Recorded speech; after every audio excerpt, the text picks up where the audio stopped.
English Grammar in Use, Unit 9, İngiliz Dil Qrammatikası, 9-cu dərs, Present Perfect Continuous. İndiki bitmiş, davam edici zaman forması.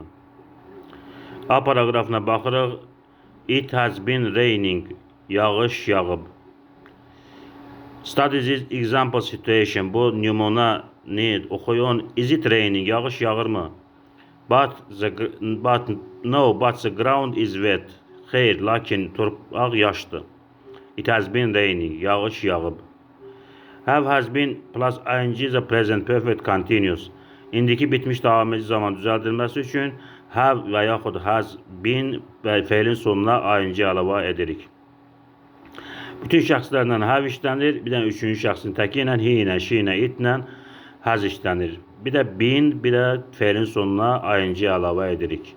I have been doing, you have been doing, he has been doing, she has been doing. We use present perfect continuous for an activity that has recently stopped or just stopped. Biz indiki bitmiş zamanı o hərəkətlərdə istifadə edirik ki, hərəkət bu yaxınlarda dayanıb və yaxud indicə dayanıb. Cümlələrə baxaq. Why are you out of breath? Sən niyə nəfəsin daralıb? Have you been running? Sən qaçırdın mı? Sonra Paul is very tired. Paul çox yorğundur. He has been working hard. O çox gərgin işləyib. Why are you so tired? Sən niyə belə yorğunsan? What have you been doing? Sən nə edirdin?